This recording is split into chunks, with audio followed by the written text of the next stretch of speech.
যে তাদের দলের নামের সঙ্গেই ইসলাম যেতে, যেমন জামাত ইসলাম, ওনারা হিন্দুদের বিভিন্ন সমাবেশে যাচ্ছেন, যে নানা রকম কথাবার্তা বলছেন, যা নাকি অন্য সময় সাধারণত ওনারা বলেন না।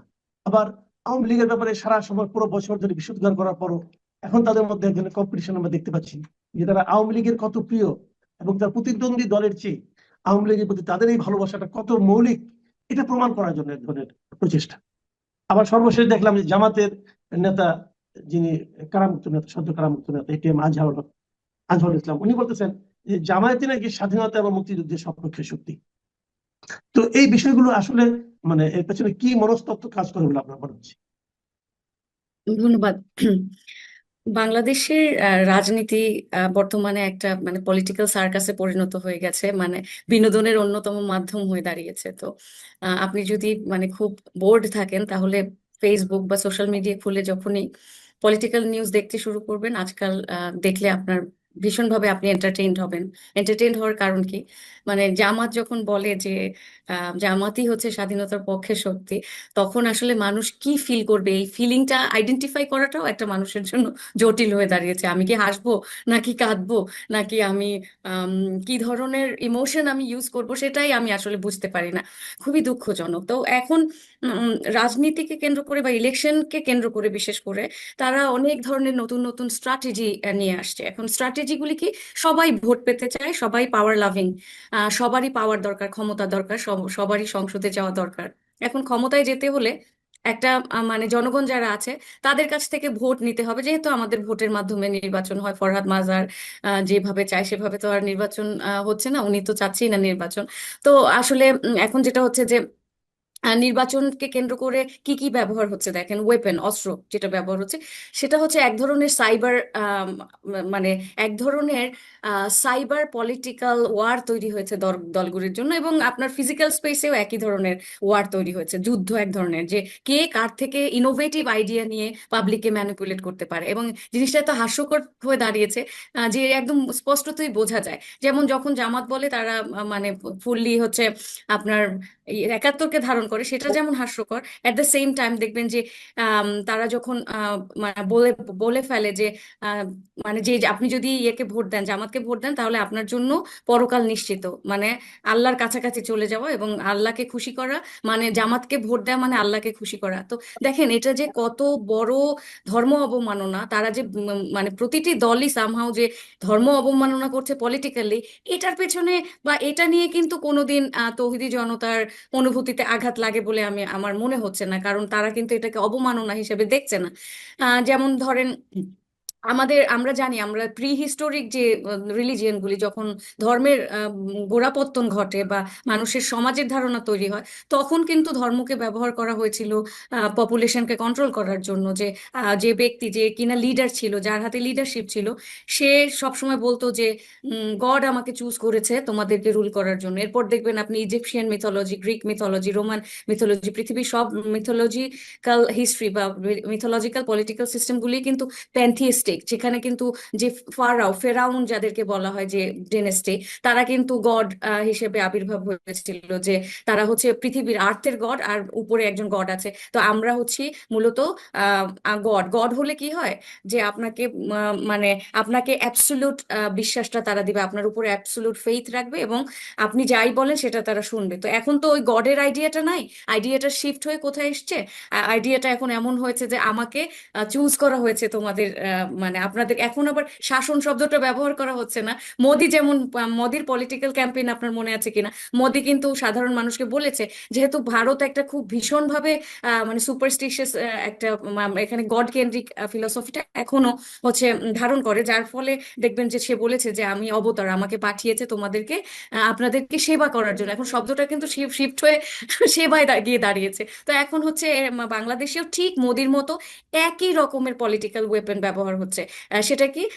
এবং সেটা হচ্ছে কি, ধর্মকে ব্যবহার করা। ধর্মকে ব্যবহার করে কি হচ্ছে যে আপনি মানুষের মন জয় করার চেষ্টা করছেন, এবং আমি তো মন জয় বলবো না, এটা তো ক্ষমতায় যাওয়ার পলিটিক্যাল ম্যানিপুলেশন, এবং মানুষের মধ্যে এক ধরনের ম্যাস ডিলিউশন তৈরি করে দেওয়া, মানুষকে মানে লোভ দেখানো, যেমন ধরেন মানুষকে আহ মরণোত্তর লোভ, যেটা যে তুমি আমাকে ভোট দিলে আল্লাহ আপনার উপরে সহায় হবে। এতে হয় কি জানেন, যে আমাদের দেশের অধিকাংশ মানুষ তো হাইলি এডুকেটেড না, শিক্ষা পরিমাণ খুব কম এবং ক্রিটিক্যাল থিঙ্কিং এর পরিমাণও খুব কম। আমাদের তো লজিক্যাল মাইন্ড বা সাইন্টিফিক মাইন্ড তৈরি করতেই দেয়নি এদেশের শিক্ষা ব্যবস্থা বা এদেশের পলিটিক্যাল সিস্টেম। আমি বরাবরই বলে আসছি যে দেশের পলিটিক্স মানুষকে কিভাবে বোকা বানিয়ে রাখছে, তো এটা বোকা বানানোর একটা ওয়েপন, এবং মানুষের ক্রিটিক্যাল সিস্টেমও মানে ক্রিটিক্যাল যে থিঙ্কিং ওটাও ডেভেলপ হবে না। তো এইভাবে তারা মানে ফুললি ম্যানিপুলেশনের মধ্যে দিয়ে গিয়ে মানুষকে একেবারেই মানে এমন একটা ডিলিউশনাল স্টেটে নিয়ে যাচ্ছে যে মানে জামাতকে ভোট ভোট দেয়া তার ইমানি দায়িত্ব, এবং সেই একই কাজ বিএনপি করছে। আপনি যে টুপি পরার কথা বলেছেন, সেই টুপি পরে বলছে যে আমরা ক্ষমতায় আসলে তারা কাদিয়ানীদেরকে কি করবে, ক্ষমতায় আসলে তারা মানে তারা হচ্ছে কনস্টিটিউশনের সর্বশক্তিমান আল্লাহর নামে শুরু করছি সেটা আবার দিবে। তো এইভাবে মানুষের মন জয় করার জন্য ধর্মকে খুব ব্যাডলি ব্যবহার করা হচ্ছে, এবং আমি তো বলবো এটা ভীষণভাবে ধর্ম অবমাননা। এখানে এআই ব্যবহার করা হচ্ছে, আপনি জানেন এআই দিয়ে বিভিন্ন ভিডিও তৈরি করা হচ্ছে ডিফেম করার জন্য, মানুষকে মানুষের নামে মানে খুব নেগেটিভ প্রোপাগান্ডা ছড়ানোর জন্য। তো ভয়ঙ্কর ভাবে প্রোপাগান্ডা এখানে মানে তৈরি হয়েছে, এবং প্রত্যেকটাই তারা সেলফ কন্ট্রাডিক্টরি। যেমন জামাত যখন স্বাধীনতাকে ব্যবহার করছে সেটাও যেমন সেলফ কন্ট্রাডিক্টরি, বিএনপি যখন ধর্মকে ব্যবহার করছে তখনও সেটা সেলফ কন্ট্রাডিক্টরি। কারণ আমরা গণতান্ত্রিক ব্যবস্থায় তো রিলিজিয়ান আর গণতন্ত্র এই দুটো একসাথে ওভাবে যায় না, তারা গণতন্ত্রকেও এই একইভাবে ব্যবহার করছে। যাই হোক, এটা নিয়ে আমরা বহু কিন্তু আমরা কথা ওইটাও বলা যায়। দেখছি। আমরা আরেকটা প্রসঙ্গে একটু আসি। এই ধর্মের এই যে বাড়াবাড়িটা অথবা ধর্ম নিয়ে যে একটা বাণিজ্য বলেন অথবা ধর্ম নিয়ে রাজনীতি বলেন, এর আরেকটা বোধহয় আমরা নমুনা গত কয়েকদিন ধরে দেখতে পেলাম। ওই যে বাউল আবুল সরকারকে নিয়ে, হ্যাঁ, তাকে তার একটা কথাকে নিয়ে নানা রকম আলোচনা হলো এবং তার সমর্থকদের পেটানো হলো এবং বাউল গান বন্ধ করে দিতে হবে এই ধরনের কথা বলা হচ্ছে। এবং এর মধ্যে কিন্তু এটার পক্ষে বিপক্ষে দাঁড়া কিছু দাঁড়িয়ে গেছে এবং বাউলদের পক্ষে আপনার কেউ কেউ রাস্তায় দাঁড়িয়েছিল বলে তাদেরকে পেটানো হলো। হ্যাঁ, এটাও কিন্তু এখনো এই রেসটা কিন্তু এখনো রয়ে যাচ্ছে সমাজে আর কি। তবে এই ক্ষেত্রে অবশ্যই আমি পলিটিক্যাল পার্টিগুলিকেও দেখলাম ভূমিকা রাখতে। তো এটা নিয়ে আপনার মূল্যায়নটা কি নিশ্চয়ই আপনি খেয়াল করেছেন? জি, আমি খেয়াল করেছি ব্যাপারটা ভীষণ বুদ্ধি মানে দুঃখজনক। যেমন ধরেন একটা সমাজে ডাইভার্সিটি থাকবে, প্লুরালিস্টিক থটস থাকবে, যে আমাদের যে চিন্তা চেতনা, আমাদের যে হুম। আইডিওলজিক্যাল স্ট্যান্ড, সেগুলো কিন্তু বহুত্ববাদী হবে। ডাইভার্সিটি থাকবে, মানুষ যদি সব এক চিন্তার হয়, একই রকম হয়, তাহলে তো আমরা হচ্ছে এক হয়ে যাই, তাহলে তো আর আনন্দ থাকছে না, কি মানে ডাইভার্সিটি থাকছে না, সমাজের কোনো উন্নয়নই থাকছে না।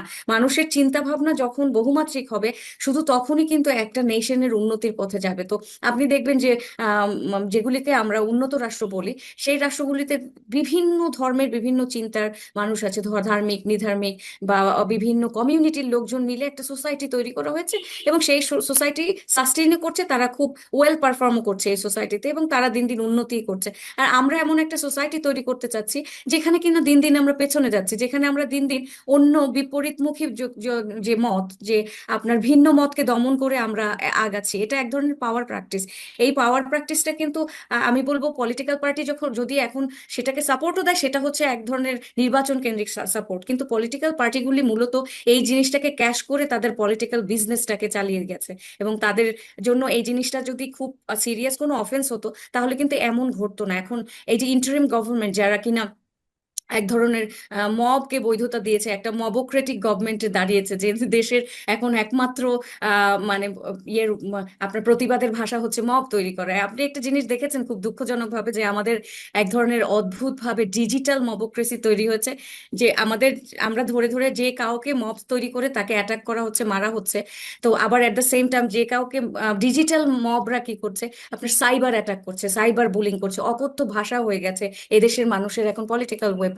ঢাকা বিশ্ববিদ্যালয়ের একজন শিক্ষক যখন বলে যে আপনি মানে জেন জির ভাষা হচ্ছে এটা, এটা গালি না, এটা খুব স্বাভাবিক, গালি হচ্ছে জেন জির ভাষা, তাহলে আপনি যদি এই জিনিসটাকে বৈধতা দেন এবং এই জিনিসটাকে রোম্যান্টিসাইজ করেন, হ্যাঁ, তাহলে তো আর ওই দেশের উন্নতির কোনো রাস্তা নেই। তাহলে এইগুলি তৈরি করেছে বুদ্ধিভিত্তিক যে সমাজ আছে আর কি, আমাদের দেশের যে ইন্টেলেকচুয়ালস আছে, বুদ্ধিজীবী, শিক্ষক এবং রাজনীতিবিদরা মিলে এমন একটা জায়গা তৈরি করেছে যে যেখানে কিনা বাউলকে আপনার সরকার আক্রমণ করা হয়, কারণ তারা মাজারপন্থীকে আপনি গ্রহণ করতে পারবেন না।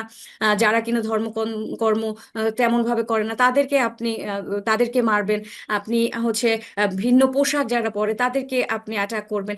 এই যে ভিন্ন পোশাকের কারণে যে অ্যাটাক করে তাকে ফুলের মালা দিয়ে বরণ করা হয়, এটা তো পলিটিক্যালি স্টেজ, মানে পলিটিক্স এইটাকে আসলে সব সময়ই ধীরে ধীরে ধীরে ধীরে আপনার ফুড দিয়ে বড় করেছে। এখন এমন অবস্থা হয়েছে যে কেউই আসলে নিরাপদ না। কে কোত্থেকে কাকে আক্রমণ করবে এটা বোঝাই যায় না, যে কার বিরুদ্ধে কখন মব ফর্ম করে কার বিরুদ্ধে এই ধরনের এক ধরনের মব মেন্টালিটি তৈরি করে যে অ্যাটাক করবে। তো দেখেন সে বাউল মানুষ, তারা পালা গান গায়, এদেশের দীর্ঘ কাল ধরে এই ধরনের বাহাজ, এই ধরনের পালা গান এগুলি চলে আসছে। তারা বিভিন্ন মানে প্রশ্ন করার যে প্রবণতা, সেটা তো আমরা ছোটবেলা থেকে দেখছি। সেটা কবে অ্যাটাকের বিষয় হয়ে গেল সেটা তো আমরা জানতাম না। আমরা আগে দেখতাম যে মাজারপন্থীরা খুব নির্দ্বিধায় তারা তাদের ওরস করছে, বিভিন্ন ধরনের প্রোগ্রাম করছে। তো এগুলি খুব সাধারণ ব্যাপার। তারা তো বাউলরা দেখবেন, বাউলরা কিন্তু অ্যাটাকিং না। তার ওয়াইফ বলেছে যে আমরা মায়ের খাইতে জানি কিন্তু মায়ের দিতে জানি না। তো জিনিসটা অত্যন্ত দুঃখজনক। আমি রিকোয়েস্ট করব বাংলাদেশের মানুষের প্রতি, চিন্তা কখনো এক ধরনের হয় না, ধর্ম একটা হয় না। মানুষের বিভিন্ন ধরনের চিন্তা, এক একজন এক এক ধরনের আইডিওলজিকে ধারণ করে। এই জিনিসটাকে আমাদের অবশ্যই গ্রহণ করতে হবে, এর এর আর কোনো উপায় নেই। জি, আমি শেষ প্রসঙ্গটা করতে চাচ্ছি, কারণ যদিও একটা পুরোনো ঘটনা, কিন্তু এটা নিয়ে আমি দেখেছি আপনি একটা ফেসবুকে একটা স্ট্যাটাস দিয়েছিলেন। সেটা হলো যে আমাদের এখানে নতুন একটা আমরা ঘটনা দেখেছি যে নতুন যে পার্টিটা আছে, এনসিপি, তারা একজন রিক্সা চালককে একটা জায়গায়, মানে ঢাকার একটা আসনে মনোনয়ন দিয়েছে। এটা নিয়ে আপনার একটা মূল্যায়ন ছিল আর কি। তো এটা আমাদেরকে একটু বলবেন, এতে এটাকে কি আচ্ছা, বলবেন আসলে? ওয়েল আমি আম, কোনো প্রফেশনকে ছোট করে দেখি না। আমি খুব রেসপেক্ট করি যে কোনো প্রফেশনকে। কারণ হুম, আমি যেহেতু দীর্ঘকাল বিদেশে থেকেছি, আমি যখন স্টুডেন্ট ছিলাম তখন কিন্তু আমি মানে রেস্টুরেন্টেও জব করেছি, সুতরাং আমার জন্য কোনো জব ছোট না। এটা আমি ডিসক্লাইমার দিয়ে দিচ্ছি। কিন্তু আপনার স্টেট মেকানিজমকে যারা রিপ্রেজেন্ট করবে, যারা সংসদে যাবে, তাদের জন্য বোঝাপড়ার কিছু বিষয়বস্তু আছে। সে কি সংসদের মানে নিয়ম কানুন কতখানি পড়েছে, সে বুঝেছে কিনা, মানে আমাদেরকে যারা রিপ্রেজেন্ট করবে, একটা দেশকে রিপ্রেজেন্ট করবে না, তার যদি আমি একাডেমিক এডুকেশনের কথা বাদই দিলাম, একাডেমিক এডুকেশন তো আরজ আলী মাতুব্বরেরও তেমন ছিল না, কিন্তু তিনি কিন্তু অত্যন্ত মেধাবী একটা মানুষ ছিলেন, তিনি বই লিখেছেন। তো এখন মানে আমি ওই যে প্লেটোর ডেমোক্রেসি নিয়ে যে তিনি ভয় করেছেন, ওই জিনিসটাকে আমি ভীষণভাবে মানে পছন্দ করি। কারণ কি, ডেমোক্রেসিকে একটা নির্ভুল ব্যবস্থা হিসেবে দেখলে চলবে না। ডেমোক্রেসি ওয়ার্ক করে ওইসব রাষ্ট্রে যারা কিনা ক্রিটিক্যালি চিন্তা করতে পারে। যে সমস্ত দেশ হচ্ছে সায়েন্টিফিক ডেভেলপমেন্ট খুব বেশি হয়েছে, যেসব দেশে দেখবেন ওনারা হচ্ছে কিভাবে ডেমোক্রেসিকে ইউজ করতে হয় এটা বোঝে। কিন্তু বাংলাদেশে হচ্ছে কি, ডেমোক্রেসি বলতে বোঝে যে সবাইকে ক্ষমতা দিয়ে দেওয়া। এখন আমি একজন রিক্সাওয়ালাকে মানে রিক্সাওয়ালাকে দিয়ে আমি বলছি যে ডেমোক্রেসিতে সবার রেপ্রেজেন্টেশন দরকার। এখন তাহলে তো ডক্টরদের মধ্যে থেকে একজন লাগে, নার্সের মধ্যে থেকে একজন লাগে, শিক্ষকদের মধ্যে থেকে একজন লাগে, যারা কিনা মেথর আছে তাদের থেকে, তাদের যে দলিত শ্রেণীর একজন লাগে, হিজড়াদের একজন লাগে। তার মানে কি, আপনার যদি মানে প্রান্তিক জনগোষ্ঠীর রেপ্রেজেন্টেশন চান, সেটা কিন্তু এনসিপি যেমন বলছে ওইভাবে পলিটিক্যাল রেটরিক তৈরি করে হবে না। কারণ কি, এগুলি যে মানে মানুষকে ম্যানিপুলেট করার জন্য ব্যবহার হচ্ছে সেই, এবং তাকে দেখবেন স্যালুট দিতে বলে। মানে আপনি মনে হয় একটা টক শোতে বলেছিলেন যে সবাইকে কি স্যালুট দিতে বলবে, তাকে একটা টয়ের মতো ইউজ করছে, যে আপনি স্যালুট দেন তো, আমরা বাচ্চাদের বলি না, বা আমরা ওই যে বানর খেলা দেখি না, সেখানে এই তুমি স্যালুট দাও তো, বা আমরা যে সার্কাস দেখি যে ছোট ছোট বামুন আছে তাদের দিয়ে স্যালুট দেওয়া, it's something, it's become a joke. মানে politics is not joke. Bangladesh already is in huge crisis, আমরা একটা ক্রাইসিস মোমেন্টে যাচ্ছি। আমাদের পলিটিক্যাল ক্রাইসিস এত বেশি, এখানে জোক নেওয়ার আর কোনো সুযোগ নাই। আমরা আরো এমন একটা সরকার তৈরি করতে চাই যে কিনা এমন হবে যে আমাদের দেশের জেনুইনলি উন্নয়ন হবে, মানে মুখে মুখের উন্নয়ন না। মানে এই যে আমরা বলি না, উন্নয়নের জোয়ারে ভেসে যাচ্ছে দেশ, ডিজিটালাইজেশনের জোয়ারে ভেসে যাচ্ছে দেশ, ওই টাইপের হচ্ছে কথায় না, আমাদের কাজে কর্মে একটা সায়েন্টিফিক, একটা খুব মানে উন্নত রাষ্ট্র তৈরি করা প্রয়োজন। সেই সায়েন্টিফিক উন্নত রাষ্ট্র তৈরি করতে যে মানে প্লেটের যে ক্যাপ্টেন অফ দ্য শিপ, দেশটা যদি একটা শিপ হয়, সেই শিপের যে ক্যাপ্টেন হবে সে নিশ্চয়ই খুবই প্রজ্ঞাবান, তার উইজডম থাকতে হবে। সবাই কিন্তু লিডার হতে চায়, কিন্তু সবার উইজডম থাকে না। সংসদে যেতে হলে, একটা জনগোষ্ঠীকে প্রতিনিধিত্ব করতে হলে সেই মানুষগুলির পলিটিক্যাল উইজডম থাকা অত্যন্ত জরুরি। একটা যে জাহাজ, সেই জাহাজের যে কিনা নাবিক, সেই নাবিক কিন্তু সবচেয়ে অভিজ্ঞ হয়। এবং আপনি দেখবেন যে মানে একটা স্কুলের যে কিনা সবচেয়ে বেশি অভিজ্ঞ, সে কিন্তু প্রিন্সিপাল হয়। তো এইভাবেই হচ্ছে এই যে ক্ষমতা কাঠামো, এই যে হায়ারার্কি, এই হায়ারার্কিকে আমরা আসলে কোনোভাবেই নেগলেক্ট করতে পারি না। এটা নেগলেক্ট করার কোনো উপায় নাই, উইজডমকে আমরা নেগলেক্ট করতে পারি না। সুতরাং আমরা শুধুমাত্র এনে একজনকে বসিয়ে দিলাম মানুষের মন জয় করার জন্য। দেখেন আমাদের এমন একটা পার্টি যেখানে কিনা রিক্সাওয়ালারও সুযোগ আছে, কিন্তু রিক্সাওয়ালা যে সুযোগ দিয়েছেন, সে কি মানে স্টেটের, মানে রাষ্ট্র যে স্টেটের যে হালটা ধরতে পারবে? সে কি নাবিক হতে পারবে, ট্রু ক্যাপ্টেন হতে পারবে, যে কিনা সবাইকে দিক নির্দেশনা দিবে? দিক নির্দেশনা দেওয়ার মতো পলিটিক্যাল নলেজ তার আছে কিনা, এই ব্যাপারে আমি ভীষণ সন্দিহান। এবং আমি দেশ নিয়ে মানে পুতুল খেলা বা এই ধরনের খেলাধুলা এখন আর মেনে নিতে পারছি না। এটা খুব দুঃখজনক আসলে, with due respect to the person. জি, অনেক ধন্যবাদ। ধন্যবাদ নাহিদ আক্তার। আপনি বিভিন্ন বিষয়ে বেশ মানে আপনার মতো করে বললেন। প্রিয় দর্শক, আপনারা শুনলেন নাহিদ আক্তারের বিশ্লেষণ। আপনাদের কেমন লাগলো? আমার তো ভালো লেগেছে, আপনাদের আশা করি ভালো লাগছে।